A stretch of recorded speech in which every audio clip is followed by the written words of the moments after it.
Hey guys, welcome back to my YouTube channel. നമ്മളൊരു tank കഴുകുന്ന full video ഇട്ടിട്ടുണ്ടായിരുന്നു. അതിനകത്ത് ഞാൻ നിങ്ങളുടെ അടുത്ത് പറഞ്ഞിട്ടുണ്ടായിരുന്നു നമുക്ക് ഒട്ടും വയ്യായിരുന്നു. പക്ഷെ അന്ന് നമ്മൾ ഡോളയും കാര്യങ്ങളൊക്കെ ഉണ്ടായിരുന്നു. അതൊക്കെ കഴിച്ച് കഴിഞ്ഞപ്പോഴത്തേക്ക് നല്ലൊരു വ്യത്യാസം വന്നിട്ടുണ്ടായിരുന്നേ.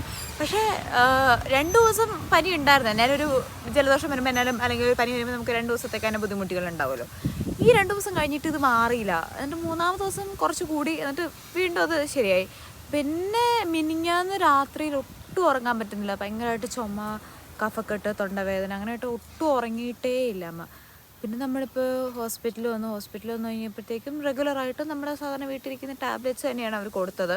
സോ ഇന്ന് രാവിലെ തന്നെ നമ്മൾ അതിന് ടെസ്റ്റെല്ലാം എടുത്തിട്ട് ഇപ്പം നമ്മൾ ചിത്രപുരം ചേച്ചി വന്നിരിക്കുകയാണ് കേട്ടോ. ഇവിടുത്തെ ആംബിയൻസ് എന്ന് പറഞ്ഞാൽ എൻ്റെ പൊന്നു ഒരു രക്ഷയില്ലാത്ത ആംബിയൻസ് ആണ് കേട്ടോ. അതെ, ഈ കാണുന്നതാണ് കേട്ടോ ഇവിടുത്തെ സീറ്റ്സ്. അവിടെ എൻട്രൻസ് കണ്ണാടിയിൽ ഞാൻ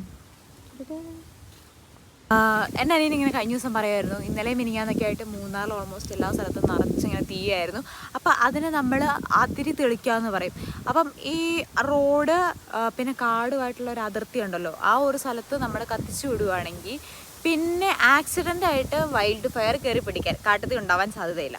അപ്പോൾ അതിന് വേണ്ടിയിട്ടുള്ളൊരു പ്രിക്കോഷനായിട്ട് ഫോറസ്റ്റുകാർ ചെയ്യുന്ന ഒരു കാര്യമാണ് ഈ കത്തിക്കുക എന്നുള്ളത് കേട്ടോ. അത് ഞാൻ ജസ്റ്റ് നിങ്ങൾ കണ്ടു കഴിഞ്ഞപ്പോൾ കാണിച്ചതാണ്. അവിടെയായിട്ട് കുറച്ചും കൂടെ ഇത് കണ്ടോ, അവിടെ കറുത്തിങ്ങനെ കാണാൻ പറ്റുന്നുണ്ടോ? അതെന്താണെന്ന് വെച്ചാൽ നമ്മൾ കാട്ടുതീ ഇട്ട് വിടുന്നതാണ് കേട്ടോ.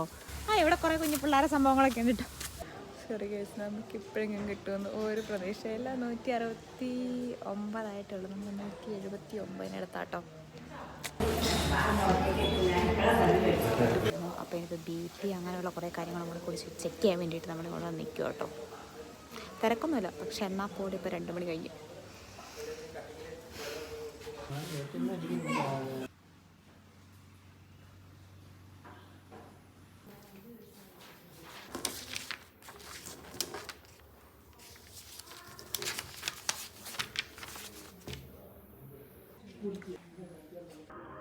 എന്തായാലും ഫോട്ടോയും ഡീറ്റെയിൽസ് ഒക്കെ ഒന്ന് കൊടുത്തേക്ക്. ഇളയ സഹോദരനാണ് വിക്ടർ. വസീം മർഡർ കേസിൽ ഒരു സാക്ഷിയായിട്ടാണ് വിക്ടർ നമ്മുടെ മുമ്പിലേക്ക് എത്തുന്നത്. നമ്മുടെ ഡാറ്റാബേസിൽ വിക്ടറിന്റെ DNA ജോർജിൻ്റെതുമായിട്ട് മാച്ച് ആയിട്ട്. നമ്മളുടെ പാർട്ട കൊണ്ടുണ്ട്.